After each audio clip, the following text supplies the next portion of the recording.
राघव एक दूसरे के साथ बहुत खुशी खुशी रहा करते थे। दिव्या एक मध्यम वर्गीय परिवार की लड़की थी, लेकिन दिव्या की सास अनीता जी का मायका काफी पैसे वाला था और अनीता जी अपने पैसे वाले मायके की वजह से काफी घमंड भी किया करती थी। एक दिन सुबह के वक्त, मम्मी जी मैं सोच रही थी अपने मायके जाकर आ जाती हूँ, बहुत दिन हो गया है ना। हाँ मम्मी, पूरा 1 साल हो गया है दिव्या को अपने घर गए। कुछ दिन रहेगी तो उसका मन बदल जाएगा। हाँ हाँ, क्यों नहीं बेटा, आराम से अपने मायके जाकर आओ। अरे भाई, लड़कियों को अपने मायके जाना भी चाहिए, वो भी तो तुम्हारा घर है। जरूर जाओ बेटा। ठीक है दिव्या, मैं 2 दिन बाद की टिकट करवा लेता हूँ, तुम्हें छोड़ कर आ जाऊंगा। अरे तुम्हें जाने की क्या जरूरत है बेटा, बहू घर पे तो जा सकती है ना, ट्रेन में बैठ कर ही तो जाना है। लेकिन मम्मी, अच्छा थोड़ी ना लगेगा, इतने दिनों बाद दिव्या अपने घर जाएगी, वो भी अकेले। अरे ठीक है ना बेटा, तुम क्यों अपनी छुट्टी खराब कर रहे हो बिना बात के। इन छुट्टियों को कभी इमरजेंसी के लिए बचा कर रखो, काम आएंगी। और बहू का क्या है, 2 दिन मायके जाकर वापस आ जाएगी। कोई बात नहीं राघव, मम्मी जी ठीक कह रही हैं, बेकार में ही मुझे लाने छोड़ने में आपकी छुट्टियां खराब हो जाएंगी।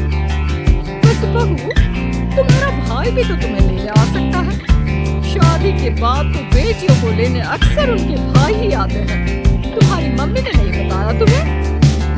कोई बात नहीं मम्मी जी, अभी आप ही ने तो कहा ना कि मैं अकेले जा सकती हूँ, मैं अकेले चली जाऊंगी।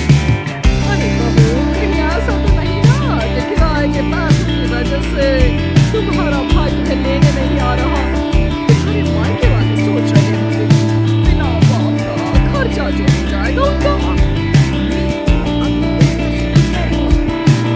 अरे इसमें गलत क्या कह रही है? पैसों की चिंता सबको होती है। नहीं मम्मी, ऐसी कोई बात नहीं है। मेरे घर वाले मेरे किराए के पैसे तो कम से कम खर्च कर ही सकते हैं। 2 दिन के बाद दिव्या अकेली ही अपने मायके चली जाती है। उसके मायके जाने के बाद, राघव बेटा, तुम्हारी शादी ना हमने गलत घर में कर दी। अब क्या हुआ माँ, दिव्या से कुछ शिकायत है क्या आपको? आपने मुझे उसके घर भी नहीं जाने दिया। अरे क्या करेगा वहाँ जाकर, जब भी जाता है ढंग के तोहफे तक नहीं देते वो लोग। वो तो ये भी नहीं जानते कि दामाद की खातिरदारी कैसे करनी चाहिए। आजकल के जमाने में कौन इन सब बातों के बारे में सोचता है?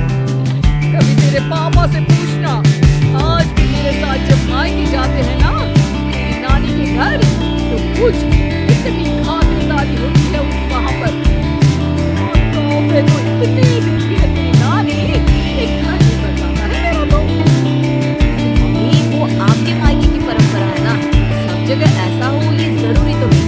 और हम दिव्या के घर वालों से ऐसी उम्मीद कैसे रख सकते हैं? अच्छा नहीं लगता मम्मी। ओह, आजकल के लड़के ना शादी होते ही अपने पति के साइड लेना शुरू कर देते हैं। अब देखना, आएगी तुम्हारी पत्नी खाली हाथ अपने मायके से।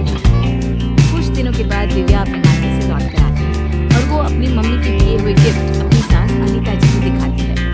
मम्मी जी ये देखिए, मेरी मम्मी ने मुझे साड़ी दी है, राघव के लिए शर्ट और आपके लिए भी एक साड़ी भेजी है। बस और कुछ नहीं रखा तुम्हारी मम्मी ने? अरे इतने दिनों के बाद मायके गई थी। मुझे तो लगा भाई अपने मायके से ढेर सारी चीज देंगे तुम्हें। ऐसी बात नहीं है मम्मी जी, वो लोग तो मुझे बहुत सारी चीजें देने की कोशिश कर रहे थे, लेकिन मुझे ये सब अच्छा नहीं लगता। हाँ मम्मी, मैंने ही दिव्या से मना किया था, बिना बात के किसी से चीज लेना अच्छी बात नहीं है। नानी होती ना बेटा तो मुझे कभी इस तरह नहीं आने देती। मेरे मायके की तो बात पूछो ही मत। जब भी जाती हूँ इतने सारे गिफ्ट मिलते हैं, क्या बताऊं। बस मुझे तो कभी कुछ खरीदने की नौबत ही नहीं आई। कभी कोई साड़ी, कभी कोई सामान मैंने खुद के हाथों से इतने सालों में नहीं खरीदा।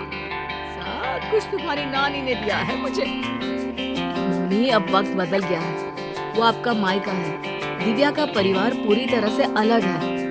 हाँ मम्मी जी, और वैसे भी सबका परिवार एक जैसा नहीं होता ना, और मुझे मेरे परिवार से कोई शिकायत भी नहीं है। कुछ दिनों के बाद अनीता जी अपने मायके जाती है और जब वहाँ से लौट कर आती है तो बैग भर भर के गिफ्ट लेकर आती है। देखो बहू, इसे कहते हैं मायके से आना। अरे भाई इतना सामान हो गया था कि क्या बताऊं। अरे वाह मम्मी जी, ये तो बहुत अच्छी बात है, आपको इतनी सारी चीजें मिली हैं। वही तो, और एक तुम्हारे मायके वाले ठीक से मिठाई भी नहीं बेच सकते बेटी के ससुराल वालों के लिए। मम्मी जी आप ऐसे क्यों कह रही हैं? देखो तो सही बहू, मेरी माँ ने पूरे 5 डब्बे रखे मिठाई के। इसे कहते हैं बेटी को विदा करना। तुम्हारी तरह नहीं खाली हाथ भिजवा दिया। बस करिए मम्मी, दिव्या आपकी बहू है, आप उससे इस तरह बात करेंगे तो वो क्या समझेगी। राघव की बार बार समझाने पर भी अनीता जी पर कोई असर नहीं होता और वो कभी भी दिव्या को उसके मायके के लिए भला बुरा सुनाती रहती है। एक बार अनीता जी की तबीयत बहुत खराब हो जाती है। मम्मी जी देखिए, आपको बिस्तर से उठने की कोई जरूरत नहीं है, आप आराम कीजिए, आपको जो भी चाहिएगा मैं ला कर दे दूंगी। हाँ हाँ ठीक है, देखो तुमसे जो हो रहा है वो कर दो। बाकी मैंने अपने भाई को फोन कर दिया है, मेरे भाई और भाभी आ जाएंगे मेरे मायके से मेरा ख्याल रखने के लिए। मम्मी आप ऐसा मत कहिए ना, दिव्या आपकी बहू है, वही ख्याल रखेगी आपका। मामा और मामी कितने दिन आपका ख्याल रख लेंगे। ऐसा कुछ नहीं है, मैंने कहा ना मेरे मायके वालों को बड़ा प्यार है मुझसे। एक फोन करूंगी और दौड़े चले आएंगे। पूरा 1 सप्ताह बीत जाता है, लेकिन अनीता जी के मायके से कोई नहीं आता और दिव्या दिन रात अनीता जी की सेवा करके उनकी तबीयत ठीक कर लेती है। तबीयत ठीक होने के बाद दिव्या बहू जरा यहाँ तो आना मेरे पास। क्या हुआ मम्मी जी, आप ठीक है ना? आपको किसी चीज की जरूरत नहीं है? बहू मुझे माफ कर दो, मैं हमेशा अपने मायके का घमंड करके तुम्हें उल्टा सीधा सुनाती रही। तुमने मेरी कितनी सेवा की। मम्मी मैं आपसे कहता था ना, अगर आप अपनी बहू से प्यार से पेश आएंगे तो वो आपका बहुत ख्याल रखेगी और वही जिंदगी भर आपके काम आने वाली है। लेकिन मैंने तो अपनी बहू को हमेशा ताने मारे और फिर भी उसने मेरा इतना ख्याल रखा। मुझे माफ कर दोगे ना दिव्या? अरे मम्मी जी ऐसा मत कहिए, आप हमेशा मेरे मायके वालों को भला बुरा कहती रहती थी, लेकिन एक बात बताऊं, सबके घर वाले ना अलग अलग होते हैं।